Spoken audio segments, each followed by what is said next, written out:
আসসালামু আলাইকুম, welcome back to my channel. আশা করছি আপনারা সকলেই ভালো আছেন। আমিও আল্লাহর রহমতে ভালো আছি। আজকে আমি আপনাদেরকে তৈরি করে দেখাবো হালিম।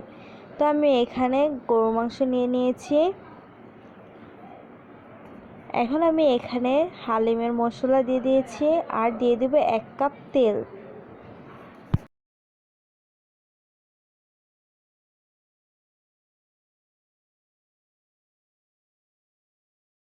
তেল দিয়ে মাংসর সাথে ভালোভাবে মশলাটাকে মাখিয়ে নিব।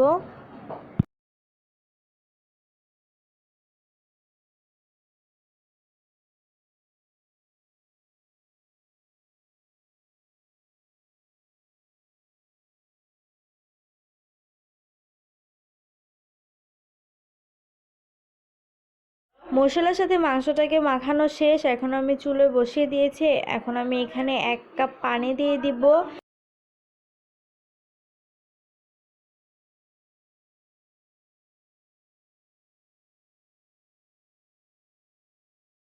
নেড়ে নেওয়া হয়ে গেলে আমি মাংসটাকে ঢেকে দিব কষানোর জন্য।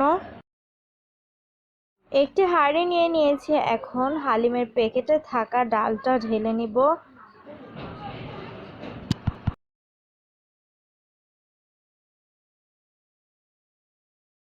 এখন আমি এখানে 2 কাপ কুসুম গরম পানি দিয়ে ডালটাকে 20 মিনিটের জন্য ভিজিয়ে রাখবো।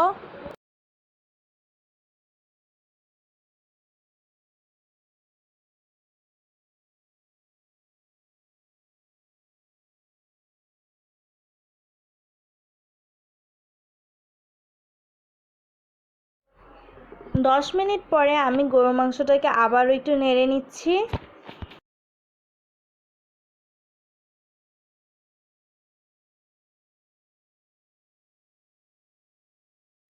আমার মাংসটা কষানো শেষ। এখন আমি এখানে ভিজিয়ে রাখা ডালগুলোকে দিয়ে দিব। দেখতেই পাচ্ছেন আমার ডালগুলো কিন্তু জমাট বেঁধে যায়নি। এখন আমি ভালোভাবে নেড়ে মাংসের মধ্যে দিয়ে দিব।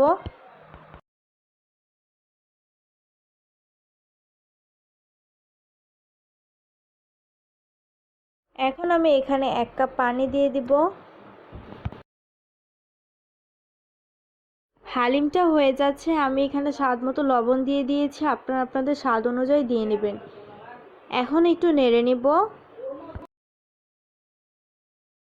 হালিমটা পুরোপুরিভাবে হয়ে গিয়েছে। আমি আপনাদেরকে পরিবেশন করে দেখাচ্ছি। এখানে আমি মরিচ কেটে নিয়েছি বেরেস্তা,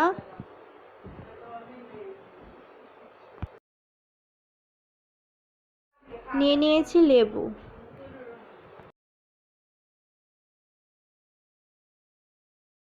দেখতেই পাচ্ছেন আমার হালিমটা কত সুন্দর হয়েছে। এখন আমি আপনাদেরকে পরিবেশন করে দেখাই। আমার পরিবেশন করা শেষ। দেখতেই পাচ্ছেন কতটা সুন্দর হয়েছে এবং খেতেও কিন্তু অনেক মজাদার হয়েছে। আশা করছি আমার ভিডিওটি আপনাদের কাছে ভালো লাগবে। ভালো লাগলে অবশ্যই like, share, comment and subscribe করে আমার পাশে থাকবেন। থ্যাংক ইউ অ্যান্ড আসসালামু আলাইকুম।